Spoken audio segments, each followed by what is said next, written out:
The apologies began on the 43rd day. They did not come all at once. They came slowly, one by one, like drops of water before a storm. Small delegations from small worlds, arriving at Earth's boundary in battered ships and asking permission to land. They came without weapons, without demands, without pride. They came because they had no other choice. The Romari came back first. Their ambassador returned in the same small blue shuttle, but this time she carried something. A formal letter of apology, signed by every member of the Romari Governing Council. The letter acknowledged that the Romari had failed to support Earth's defense proposal.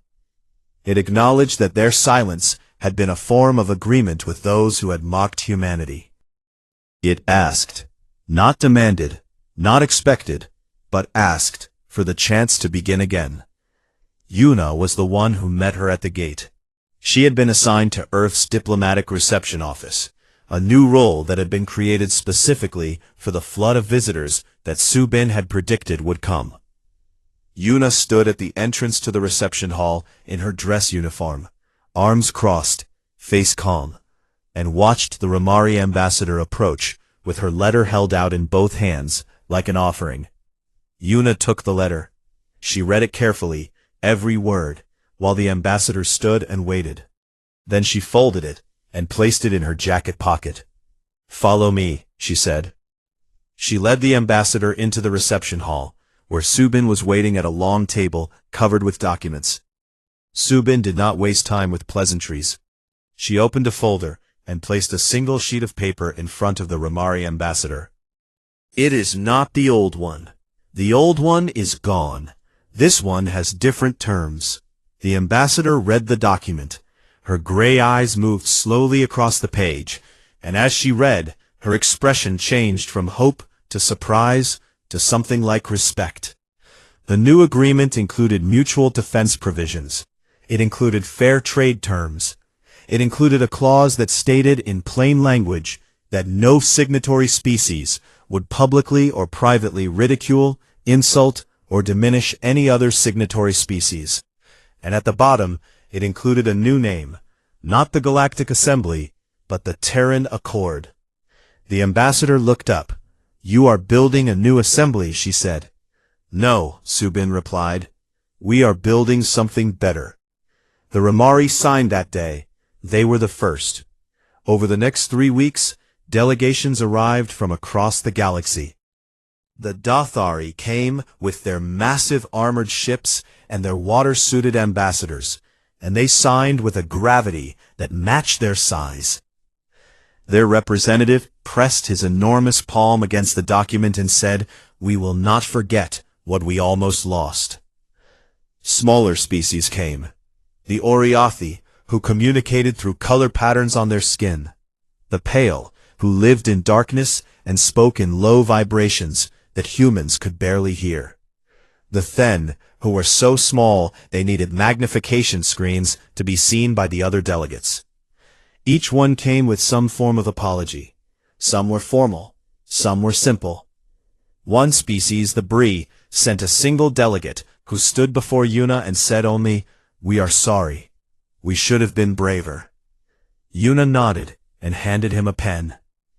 Ha-Jun watched all of this from a distance. He spent most of his time in the command center with Do-Yan, monitoring the galactic situation and tracking which species had signed the accord and which had not. The list of signatories grew longer every day. The list of holdouts grew shorter. The Volari were on the holdout list. No one was surprised. The Volari had always been proud, and pride was the last thing to break. Their fleet had returned home in disgrace after the confrontation at Earth's boundary, and the Volari speaker had gone silent. No public statements, no diplomatic messages, nothing. Subin said they would come eventually.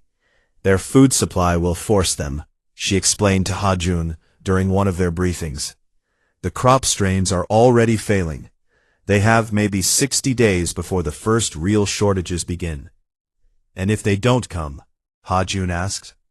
"They will come," Subin said with certainty. "Hunger is louder than pride." On the 61st day, after the withdrawal, a single Valari ship appeared at Earth's boundary. It was not a warship. It was a small transport vessel, unmarked, with no escort. It requested permission to land, and permission was granted. The Valari who stepped off the ship was not the speaker. It was someone new.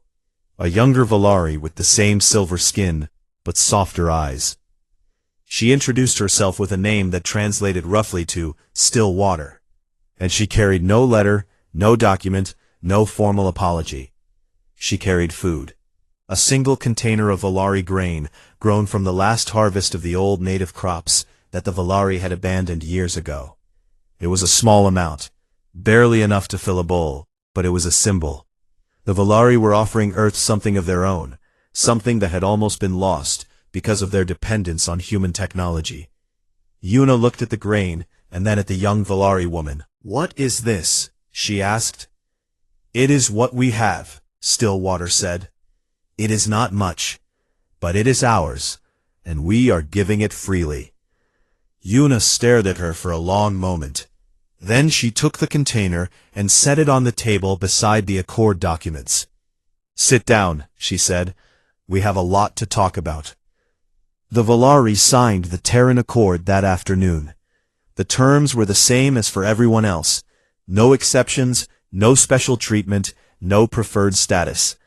The Valari accepted every clause, including the one about respect.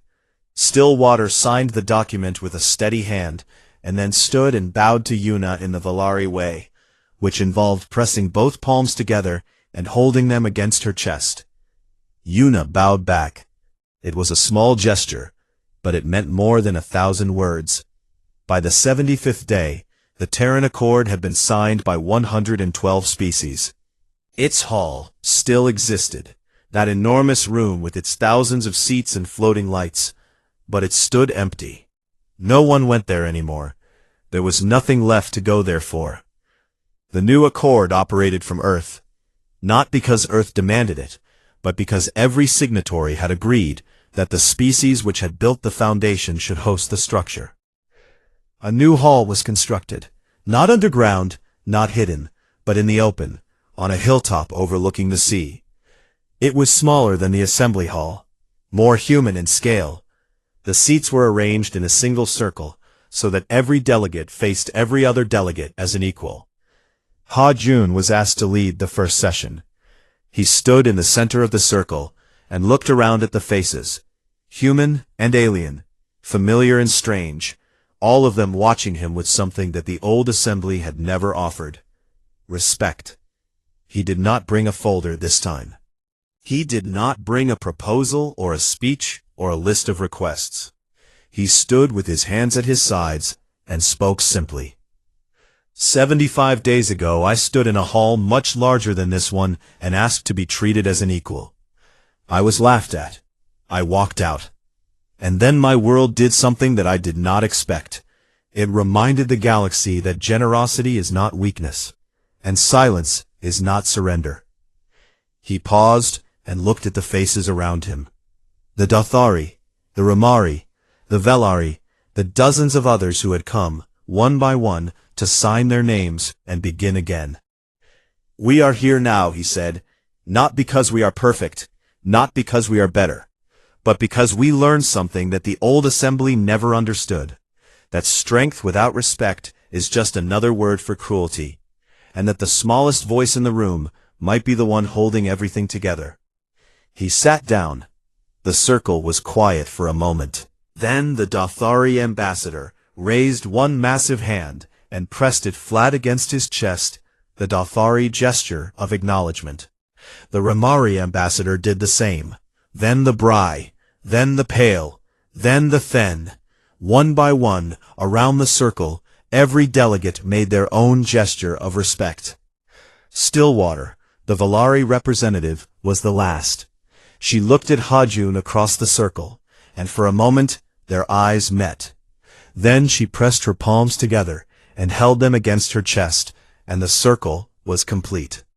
Outside the hall, the sea rolled against the shore, and the sky was wide and blue and full of light.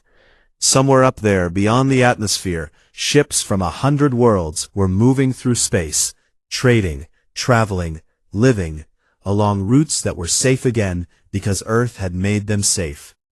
Yuna stood at the entrance to the hall, watching the session through the open door. She thought about the recordings she had sent from Ha-Jun's ship all those weeks ago. She thought about the silence in the cockpit when Ha-Jun had said, "Tell them everything." She had told them everything, and everything had changed. She turned and looked at the sky. The stars were not visible in the daylight, but she knew they were there, shining above a galaxy that had finally learned to listen. And this time, nobody laughed. The Ramari came first, just as Subin had predicted. Their ship arrived at Earth's outer boundary on the 22nd day after the withdrawal. It was a small vessel, barely larger than a shuttle, painted in the soft blue colors of a diplomatic mission. It carried no weapons. The Ramari never carried weapons. They were traders, not fighters, and they had come with the only thing they had left: words. The ship was met by 2 Earth patrol cruisers that escorted it to a holding station in orbit. The Ramari ambassador, a small woman with gray skin and wide, nervous eyes, was brought to a communication room and connected to a screen. On the other side of that screen sat Duyan. The Ramari ambassador spoke for 20 minutes. She talked about the trade routes that had gone dark. She talked about the merchant ships sitting idle.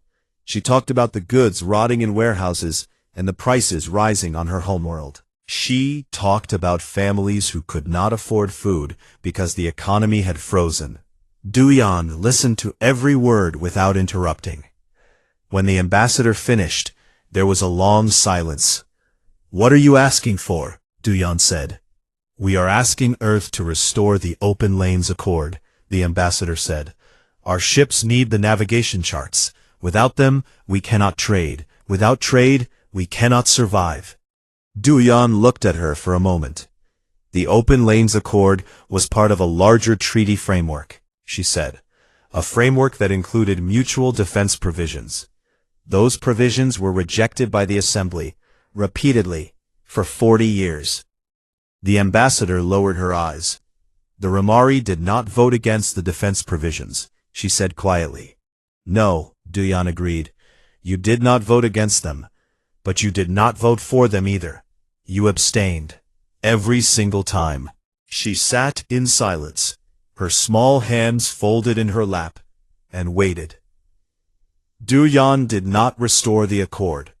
She told the ambassador that Earth was reviewing its position and that no decisions would be made at this time.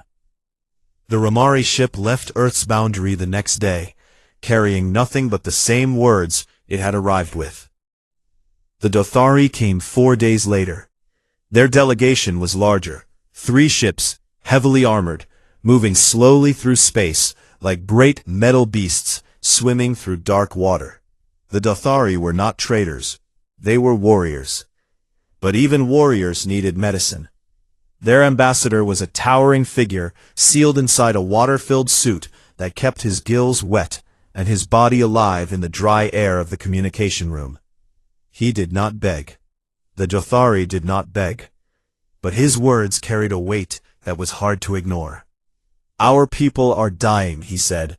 "The respiratory plague that your doctors helped us defeat is returning. Without access to your pharmaceutical databases, we cannot manufacture the treatment. Thousands will die within months." Subin was in the room for this meeting. She stood behind Doyan, with a tablet in her hands, watching the data scroll across the screen. She had prepared files on the Dothari plague, mortality rates, infection patterns, treatment protocols. She knew exactly how many Dothari would die if Earth did not help. Doyan knew too. She looked at the Dothari ambassador and felt something shift inside her chest. This was not a game. Real people were going to die. Real children on a distant world were going to suffocate because their lungs could not fight a disease that Earth knew how to cure. But she also remembered the laughter. She remembered the recording of Ha-Jun, standing alone in that enormous hall, offering partnership, offering to help, and being called a dust-born primitive. We are sorry for the suffering of your people. But Earth's medical data was shared under the Health Cooperation Pact. That pact was part of the treaty framework. The framework no longer exists. The Dothari ambassador stared at her. Through the water in his suit, his eyes were large and dark, and full of something that might have been anger or might have been grief. You would let our children die over politics, he said. Doyon did not look away. You would let our people be humiliated over pride, she replied. The silence that followed was the heaviest thing in the room. It pressed down on everyone like a physical weight. The Dothari ambassador stood for a long time, his massive body still inside his suit, his eyes fixed on Doyon's face.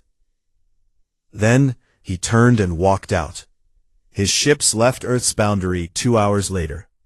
Doyon watched them go from the command center, and for a long time, after they disappeared from the screens, she did not move. Hajun found her there an hour later. He brought 2 cups of tea and set one down beside her without saying anything. They sat together in the quiet room, surrounded by screens showing a galaxy falling apart. Are we doing the right thing? Doyon asked. Hajun thought about it. He thought about the 30 pages of careful language in his folder. He thought about the months of work that had gone into that proposal. He thought about the hope he had carried into that hall, and the laughter that had killed it. I don't know, he said, but I know that what they were doing to us was not right either.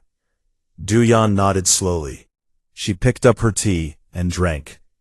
On the 35th day, the Volari came. Their arrival was different from the others. They did not send a single diplomatic ship or a small delegation. They sent a fleet, 12 warships arranged in a formation that the galaxy recognized as a show of force. The ships were sleek and silver, armed with weapons that could crack the surface of a moon. Earth's defense grid activated automatically. Satellites shifted position. Shield generators powered up along the orbital stations. Admiral Doyon walked into the command center and looked at the screens showing the Volari fleet hanging in space just outside Earth's boundary. They are transmitting, a communications officer said. Put it through, Doyon said. The Volari speaker's face appeared on the main screen. His silver skin was drawn tight across his features, and his dark eyes were hard. He did not look like a man who had come to apologize. Earth will restore its treaty obligations immediately, he said. This is not a request.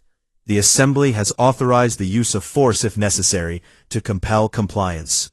She looked at him the way a woman looks at a child who has broken something and does not understand what he has done. The Assembly authorized this, she said. The Emergency Council voted. The Assembly, Doyon repeated, which cannot feed itself, cannot power itself, cannot navigate its own space, and cannot cure its own diseases. That assembly authorized force against the species that provides all of those things. The Volari speaker's jaw tightened. You are in violation of galactic law. There is no galactic law, Doyon said calmly. There are treaties. We are no longer part of any treaty. We are in violation of nothing. She leaned forward slightly. But you are in violation of our sovereign boundary. You have 12 warships pointed at a planet that has done nothing but stop being generous. So let me be very clear about what happens next. On the Volari speaker's screen, data began to appear. Numbers, positions, power readings. It took him a moment to understand what he was looking at. When he did, the color drained from his silver face. Earth's defense grid was not just satellites and shield generators. It was a network of weapons platforms hidden across the solar system, on asteroids, on moons, in the deep dark between planets. Thousands of them, built quietly over decades, never revealed, never used, never needed. Until now. Your 12 ships are currently targeted by 418 weapons platforms, Doyon said. Each platform carries enough firepower to destroy a warship in a single shot. I am not telling you this as a threat. I am telling you this so that you can make an informed decision about what to do next. The Volari speaker stared at the data. His fleet was surrounded. They had flown into a trap that had been waiting for 40 years. Duyan opened a channel to broadcast across all frequencies. Every ship, every station, every relay in range. Her voice went out across the stars, calm and clear and absolute. "You scorned the hand that fed you," she said. "Now feed yourselves." Then she cut the transmission. The Volari fleet stayed at Earth's boundary for 6 hours. No one fired. No one moved. Then, one by one, the silver ships turned and flew away, back into the dark where they had come from. Duyan watched them go. She did not smile. There was nothing to smile about. But she sat a little straighter in her chair, and when Hajun brought her another cup of tea, she took it without a word. The galaxy had sent its strongest to Earth's door, and Earth had sent them home with nothing. The first system to feel it was Orden 4, a small mining world on the edge of the Assembly's inner territories. Orden 4 had no natural fuel sources of its own. Everything that kept its lights on, its air flowing, and its water clean came from a single fusion core, built on Earth, shipped across 12 light years, and installed under the Technology Sharing Treaty 8 years ago. When the treaty ended, the maintenance codes expired. The core did not shut down immediately. It simply stopped receiving updates. Within 48 hours, its efficiency dropped by 30%. Within a week, rolling blackouts began. The miners on Orden 4 sent 14 urgent messages to the Assembly asking for help. They received no reply for 3 days. Nobody had a spare fusion core. Earth was the only species that manufactured them at scale. On Velar Prime, the homeworld of the Volari, the situation was different, but no less serious. The Volari did not depend on Earth for energy. They had their own power systems, old and reliable. But their food supply was another matter. 17 years ago, the Volari had accepted Earth's offer of genetically engineered crop strains designed to grow in their thin, acidic soil. The strains had worked beautifully. Within 5 years, Volari agricultural output had tripled.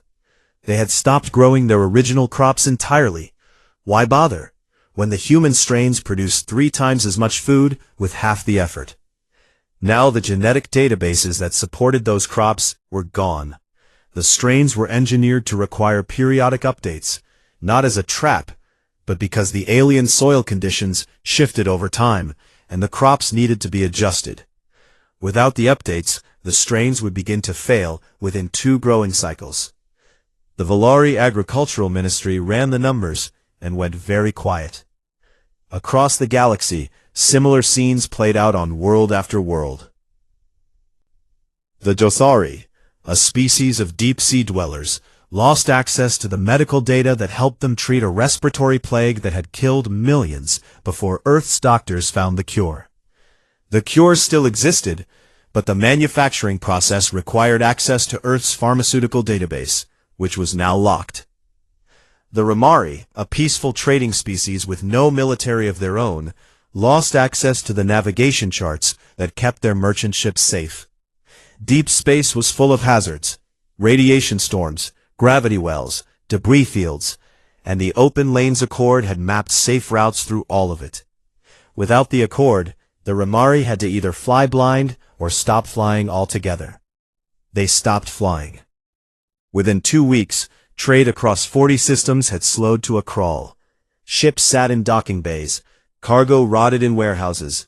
Prices for basic goods rose sharply on dozens of worlds. The Assembly's communication channels were flooded with complaints, demands, and increasingly desperate requests for emergency sessions. On Earth, life continued as normal. This was the part that the galaxy had not expected. They had assumed that Earth needed the treaties as much as they did. They had assumed that humans would suffer equally from the withdrawal. They were wrong. Earth's colonies were self-sufficient. Its energy grid ran on fusion cores that it built for itself.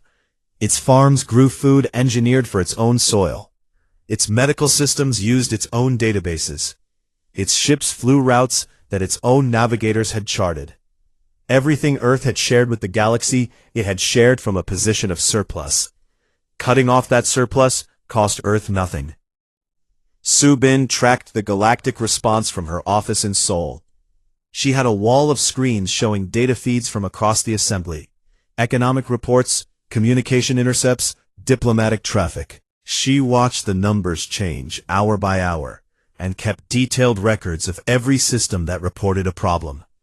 The list grew longer every day. Ha-Jun arrived back on Earth 3 days after the withdrawal.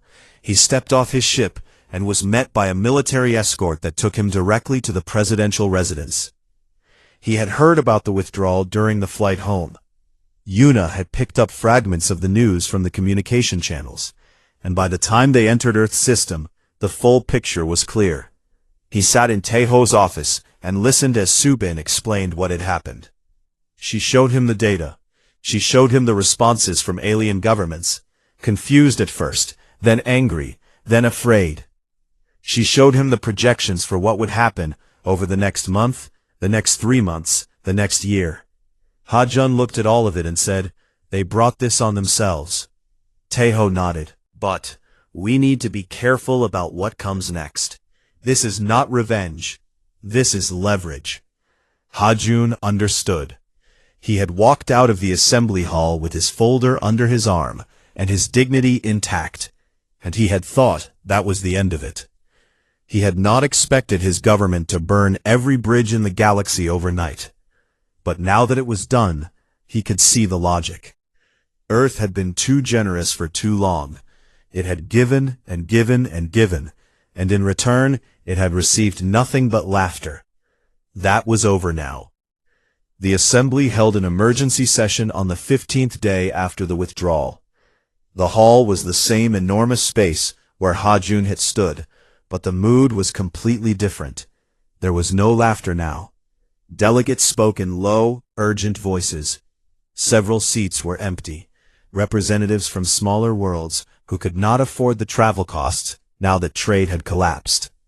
The Valari speaker stood and addressed the assembly. His tone was very different from the last time he had spoken about Earth. There was no mockery in his voice. There was something closer to controlled panic. Earth's withdrawal is an act of aggression against the entire galactic community, he said. We must respond with unity and strength. We must demand that Earth restore its treaty obligations immediately. A delegate from the Ramaris stood up. She was small, barely 4 feet tall, with soft gray skin and large worried eyes. "Demand," she said. "With what? Our ships cannot fly. Our trade routes are dark. We have nothing to demand with." "Then we use force," the Valari speaker said. The hall went very still. Several delegates shifted in their seats. The Dothari representative, a massive figure wrapped in a water-filled suit, let out a sound that translated roughly as bitter laughter. "Force," the Dothari said, "against the species that builds the engines that power our ships. Against the species that grows the food that feeds our children. Against the species that cures our diseases. You want to use force against them?" The Valari speaker opened his mouth to respond, but the Dothari was not finished. "We scorned them," the Dothari said. "We laughed at them in this very hall, and now we discover that the ones we laughed at were the ones holding everything together." The massive figure turned to face the assembly. "This is not their failure, this is ours."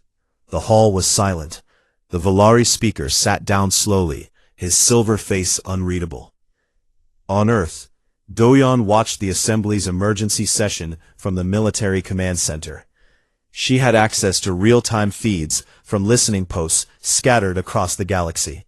She saw the arguments, the panic, the blame shifting back and forth between species who had never had to worry about survival before. She turned to Subin, who stood beside her. "How long before they come to us?" Do-yeon asked. Subin checked her data. "The Ramari will come first. They have no military and no leverage. They will come asking, not demanding. The Dothari will come next. They need the medical data. The Valari will come last, because their pride will not let them come sooner." Do-yeon nodded. "And when they come, What do we say? Subin looked at the screens showing a galaxy in chaos. A galaxy that had laughed at them. A galaxy that was now learning, slowly and painfully, what it meant to live without Earth. We say nothing, Subin said. We let them talk first. Duyan almost smiled. The message reached Earth at 3 in the morning, Seoul time. It arrived as a compressed audio file, flagged urgent, routed through the deep space relay network, and delivered straight to the office of Commander Yuna's superior. A woman named Subin, who had not slept in 2 days. Subin played the recording once. Then she played it again. Then she picked up the phone and called the president. President Taeho was 51 years old. He had gray hair at his temples and deep lines around his eyes from years of making decisions that no one else wanted to make. He answered the phone on the second ring because men in his position did not sleep deeply. Subin told him what had happened. She told him about the laughter. She told him what the Valari speaker had said. She told him that Hajin had walked out. Taeho was silent. Then he said, "Wake everyone up." By 5 in the morning, the emergency council was assembled in the underground chamber beneath the presidential residence. The room was plain. Concrete walls, a long steel table, 12 chairs, no windows, no decorations. It was a room built for hard conversations. Taeho sat at the head of the table. Subin sat to his right. Around them sat the ministers of defense, trade, agriculture, energy, science, and foreign affairs. At the far end of the table sat Admiral Do-yeon, a woman with short gray hair and a reputation for saying very little and meaning every word of it. Taeho played the recording for everyone. The room listened in complete silence. When it was done, no one spoke for almost a full minute. The Minister of Trade, a man named Jiho, was the first to break the quiet. "This changes our position significantly," he said. "If the Assembly won't include us in mutual defense, we need to reconsider our trade agreements. We are giving away too much for too little," Subin said. She pulled up a display on the table surface. Numbers and charts appeared, glowing softly in the dim room. "We currently supply fusion cores to 36 species under the Technology Sharing Treaty. 12 worlds depend on our engineered crop strains under the Agricultural Exchange Agreement. We provide medical data to 29 species under the Health Cooperation Pact. Navigation charts to 41 species under the Open Lanes Accord." She looked around the table. "Every single one of these is a treaty we signed in good faith. And in return, we asked for one thing, a seat at the security table. They have refused us for 40 years. The room was quiet again.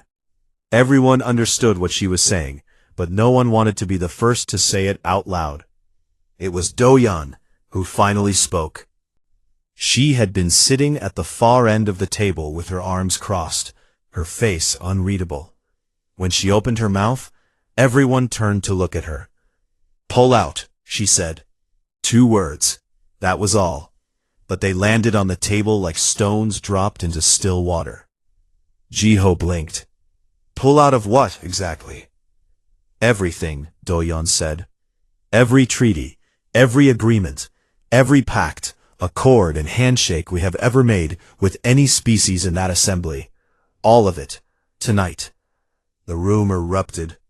Jiho started talking about economic consequences. The Minister of Agriculture warned about diplomatic fallout. The Minister of Foreign Affairs said it would be seen as an act of aggression. Everyone was speaking at once, voices overlapping, chairs scraping against the floor. Taeho raised one hand. The room went silent. "Subin," he said, "what happens if we do this? Walk me through it." Subin took a breath. She had already run the numbers. She had started running them the moment she heard the recording, because she was the kind of person who prepared for the worst before anyone asked her to. "If we withdraw from all treaties simultaneously," she said, "the immediate effect will be a supply shock, across multiple systems. 36 species lose access to fusion cores. Most of them have no alternative energy source that can match our output. Their power grids will start failing within weeks. She moved to the next chart. 12 worlds lose our crop strains. These strains were engineered specifically for their soil and atmosphere. They cannot be replicated without our genetic databases, which are protected under Earth's intellectual property laws. Laws that only apply because of the treaties. No treaties, no shared access. Another chart. 29 species lose medical data. 41 lose navigation charts. The Open Lanes Accord is the only thing keeping safe passage routes updated in real time. Without it, deep space travel becomes significantly more dangerous for everyone. She looked at Tejo.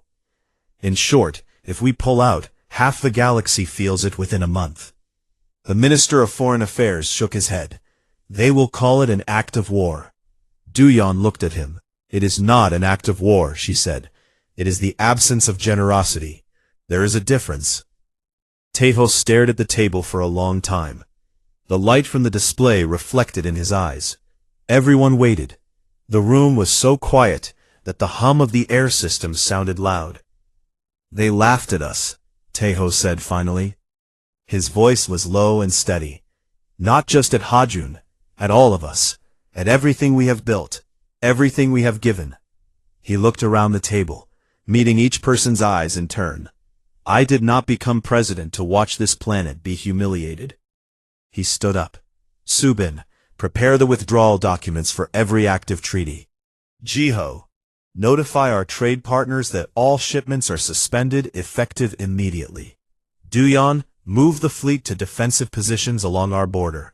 Not aggressive, just present. He paused at the door. I want this done before sunrise. Subin nodded. She was already typing. The next 4 hours were the busiest in the history of Earth's diplomatic corps. Hundreds of documents were drafted, reviewed, signed, and transmitted. Withdrawal notices were sent to every species, every council, every subcommittee in the assembly. Trade ships already in transit were recalled. Fusion core shipments were halted mid-delivery.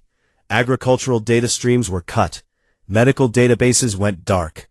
By the time the sun rose over Seoul, Earth had severed every connection it had to the galactic community. 40 years of treaties, agreements, and partnerships, gone in a single night.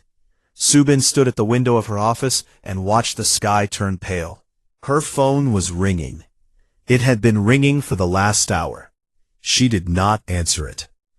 Somewhere out in space, Ha-Jun's ship was still flying home. He did not yet know what had happened. He did not know that the quiet words he had spoken, tell them everything, had set off the largest diplomatic event in galactic history. Yuna, sitting beside him in the cockpit, noticed a strange increase in communication traffic on the relay networks. Messages were flying back and forth between systems at an unusual rate. She frowned and checked the frequencies. Something is happening, she said. Ha-Jun looked at her. What kind of something? Yuna shook her head slowly, reading the data scrolling across her screen. I don't know yet, but everyone is talking. Every channel is full. Ha-Jun leaned back in his chair and looked at the stars ahead. He did not know it yet, but the galaxy was waking up to a world without Earth's help, and it was not ready. Not even close. The hall was enormous. It stretched so far in every direction that Ha-Jun could not see the walls. Thousands of seats rose up in wide circles, and every seat was filled with something that was not human. Some had scales, some had fur, some had no faces at all, just smooth heads with glowing patches where eyes should be. The air smelled strange, like metal and wet stone mixed together. Floating lights drifted near the ceiling, casting pale blue light over everything below. Ha-Jun walked down the center aisle alone. His boots made a sharp sound with every step, and the sound echoed across the silence. He wore the dark gray uniform of Earth's Stellar Corps, and on his chest sat a single badge, the blue circle of the planet he had come to represent. He was not a politician. He was not a diplomat. He was a captain, a soldier, a man who had spent 15 years flying cargo ships between Earth and 3 of the outer colonies. But when the assembly had sent its invitation, no one else had volunteered. They were afraid. Everyone back home knew what the assembly thought of humans. Ha-Jun was not afraid. He was tired. There was a difference. He reached the center platform, a wide disk of polished stone that floated a few inches above the floor. He stepped onto it, and the disk hummed softly under his weight. A thin microphone arm extended toward his face. He looked out at the thousands of alien faces staring down at him, and took one slow breath. "My name is Ha-Jun," he said. "I speak for Earth." Nobody clapped. Nobody moved. The silence just hung there, thick and heavy. Somewhere high in the seats, something clicked its teeth together in a rhythm that might have been laughter.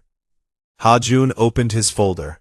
Inside it was a proposal, 30 pages of careful language written over 6 months by a team of people who had worked through nights and weekends. It described a mutual defense agreement, a promise that if any member world was attacked, the others would respond. Earth had been left out of every security pact since it joined the assembly 40 years ago. This proposal was meant to change that. Earth has been a member of this assembly for 4 decades, Ha-Jun said. In that time, we have provided fusion cores to 36 species. We have engineered crop strains that feed 12 different worlds. We have shared medical knowledge, mining technology, and deep space navigation data with anyone who asked. We have never asked for anything in return. He paused. The silence stayed. Until now, he continued, we are asking to be included in the mutual defense framework, not as a favor, as equals. For a moment, the hall was still. Then a voice came from high on the left side, loud and sharp. Equals? Ha-Jun looked up. The speaker was tall and thin, with silver skin and wide dark eyes. Ha-Jun recognized the species, Velari. Their ambassador was known throughout the assembly as someone who enjoyed making others feel small. His name was long and difficult to pronounce, so most simply called him the Velari speaker. You call yourselves equals? The Velari speaker said again, standing up so everyone can see him. Your species has existed for what? A fraction of a breath? You crawled out of mud.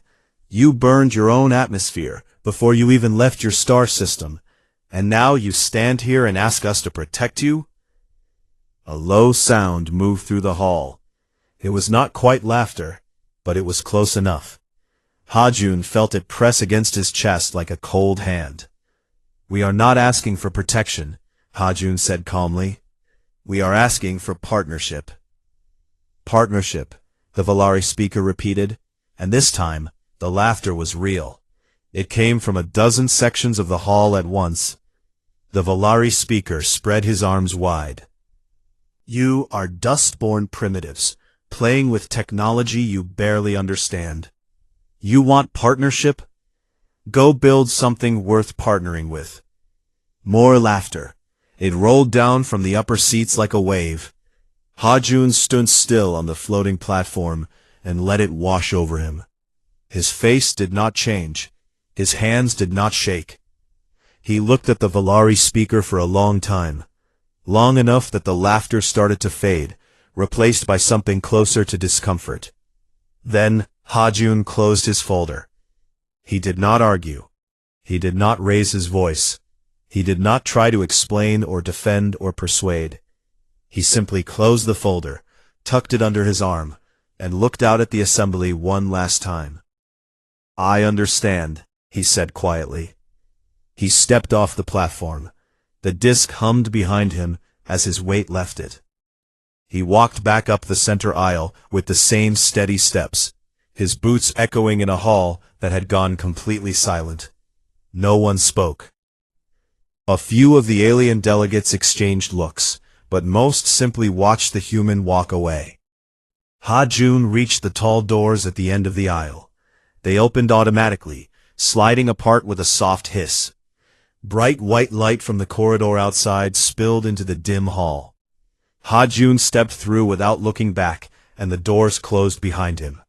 In the hall, the silence lasted for several more seconds. Then conversations started again, quiet at first, then louder. The Valari speaker sat back down with a satisfied expression. A few delegates from smaller worlds shifted in their seats, uncomfortable but unwilling to say anything. The moment passed. The assembly moved on to its next item. Nobody thought about Earth again that day. Ha-Jun walked down the long corridor, toward the docking bay where his ship waited. His crew was small, just a pilot named Yuna and 2 engineers. They had watched the session on a screen inside the ship, and were standing at the bottom of the boarding ramp when he arrived. Yuna looked at his face, and said nothing for a moment. Then she asked, "How bad?" "Bad enough," Ha-Jun said. He handed her the folder as he walked past her up the ramp. She opened it, and looked at the proposal inside, all 30 pages of careful, hopeful language. Then she closed it, and followed him into the ship. The engine started 3 minutes later. The ship lifted off the assembly station's docking platform, and turned toward the dark. Earth was 14 hours away at standard speed. Ha-Jun sat in the command chair, and stared at the stars ahead. Yuna sat beside him. "What do we tell them back home?" she asked. Ha-Jun did not answer right away. He let the silence sit between them for a while, the way it had sat in that enormous hall. Then he spoke, and his voice was very calm and very quiet. "Tell them everything," he said. "Every word, every laugh, all of it." Yuna nodded. She turned to the communication panel and began recording a message. It would reach Earth long before they did, and when it arrived, it would change everything.